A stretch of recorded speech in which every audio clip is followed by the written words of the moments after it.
Hello again, college football fans. Coming in hot with the Week 9 SEC Power Rankings. Here we go. Number 14, holding strong, the Vanderbilt Commodores. Now, I'm not going to take any more pot shots at that team. I mean, they've lived in this role as the whipping boy for so long.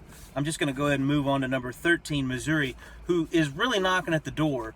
And early in the season, I would have bet $1,000, which, is a year's salary for me or more, against Missouri and Vanderbilt battling for the cellar. Vanderbilt, I would have bet the farm on them, but Missouri, no way. I never thought they were going to be, Eastern Division contenders or anything like that. But I figured they'd be middle of the pack and, searching for a bowl at this point in the season. But I don't think they're going to find their way to a bowl. Vandy and Missouri are the only two conference teams without a conference victory at this point. So one of these teams is more than likely going to end the season without any conference victories. And, your logic would tell you to go with Missouri, but I'm not so sure. They've been a real disappointment this year. And Vanderbilt, at least, is a new coach, and they're Vanderbilt. I mean, they're used to being in this situation. So when these two teams finally go head-to-head, and it might be this week, I haven't even looked at the schedule. Obviously, I'll do my picks for predictions in the next video. But that's going to be an interesting ball game, and I'm going to have a hard time picking against the Commodores in that one, because Missouri's just been so dreadful this year, and they've got to have a pretty bad attitude up there in Columbia right now, considering that they're not used to being absolute embarrassments the way they've been so far this year. Number 12, South Carolina, probably won't be able to move any further higher than that this year, but I don't think, because they've already secured their conference victory, and they'll have a chance against Missouri later this season as well. That might be this week as well. Who knows? I haven't looked at the schedule yet. But, South Carolina, Missouri, they're probably going to be fighting it out, I guess. I don't know. I feel like South Carolina has got a little bit of a leg up on those bottom two teams, because they at least have a defense that can keep them in games against good teams for at least a half, which is more than I can say for the other two teams. Number 11, LSU. They are in this spot because, they're definitely a team that's in flux right now. They're in a limbo, because they've got a lame duck coach, and you can tell that they have talent, but you can also tell that they're a bunch of guys that don't know what they're really doing, and a lot of guys have quit on the team, even though they're still technically suiting up and going out there. So LSU probably won't fall any lower than this, because they've got 2 conference wins already. Don't know if they'll get any more, but that should be enough to keep them out of the bottom 3. Number 10, Tennessee. They've dropped 3 points, which feels like a little bit of a stern reaction to a loss to Alabama, but it's not so much the loss to Alabama as it is just looking at other teams' resumes and feeling as though they just have to be there right now. But I'm still very high on Heupel and very high on the future of this Tennessee Volunteer program. But, right now, reality's setting in a little bit as to what they really are. But I do believe that they are continuing to improve, and I do believe that they're going to beat a team that they're not supposed to beat before this season ends. And I also think they're going to go to a bowl game, which is absolutely phenomenal for Coach Heupel in his first year in Rocky Top. Number 9, Mississippi State.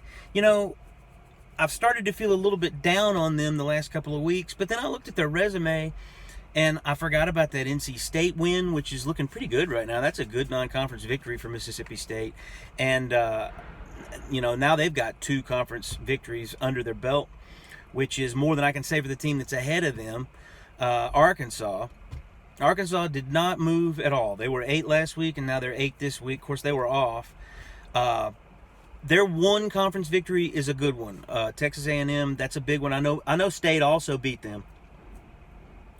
But the rest of State's slate that lost to LSU, that's why I've got them behind Arkansas, because just overall, Arkansas has that great Texas non-conference victory, and obviously the Texas A&M victory, and I'm just not ready to drop them below Mississippi State yet. Obviously, Mississippi State and Arkansas will have a chance to play each other later to determine this little tiebreaker, if you will. My money would probably be on Arkansas, but don't count out Mike Leach just yet. You know, like the theme all year is what a up and down mystery kind of team they are with him as the coach. But running the offense that he runs, so unbalanced, only passing, excuse me, very little running.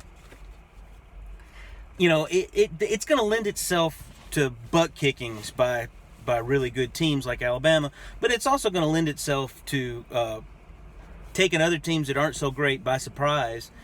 And Arkansas might be one of those teams. That's going to be an interesting game whenever that comes around the pike. Florida, number 7. Move them up a little bit just by benefit of them not playing. They didn't really do anything to make themselves look a whole lot worse. Tennessee, I think I had ahead of them before, even though they had beat them, but they've fallen behind now. I got Florida at 7.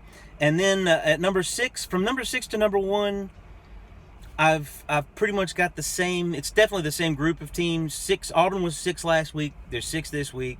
No reason, obviously, they didn't play. Texas A&M, they were 5 last week, 5 this week. A win over South Carolina is certainly not enough to move you ahead, but it's definitely enough to keep you from moving behind. Number 4, Kentucky.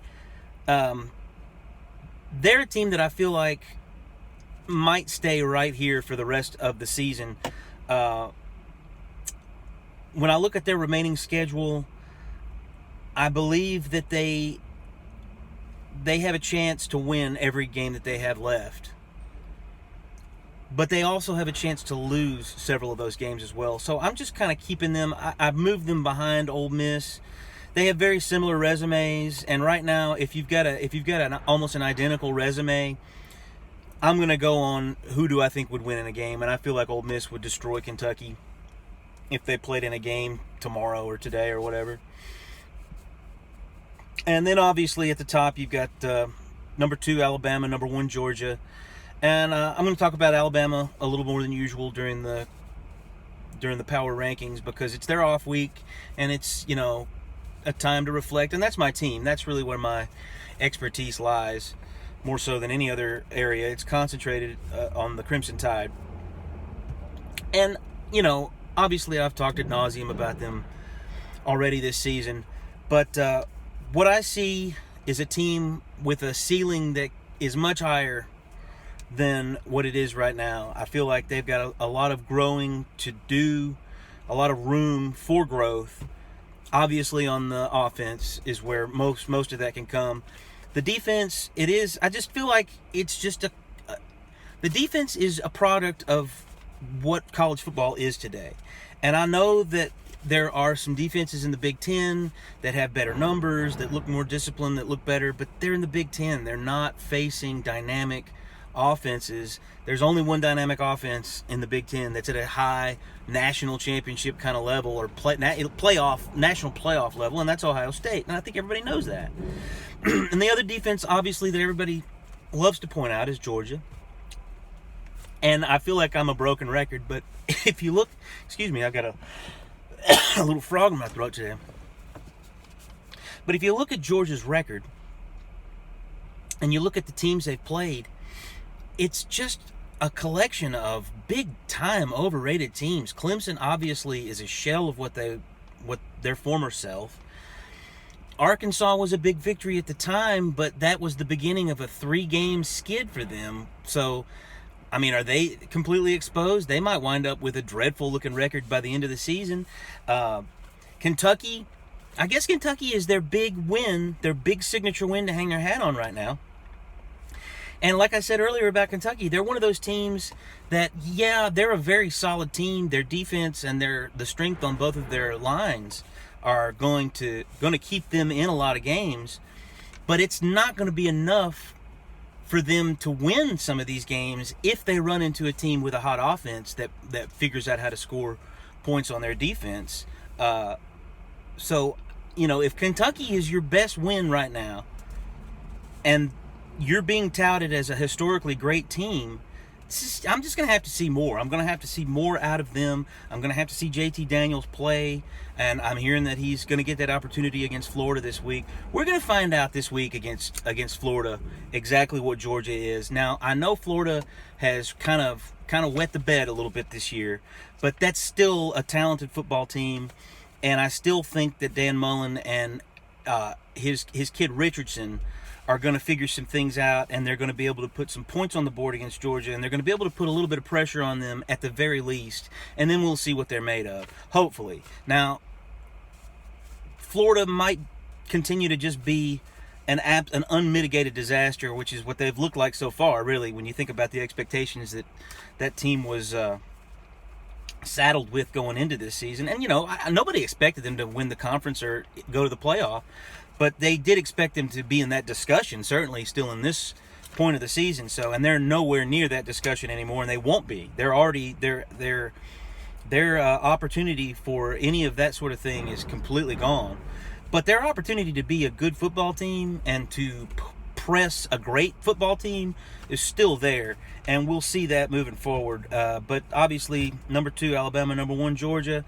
So things are definitely clearing up, and the resumes are distinguishing themselves among each of these teams.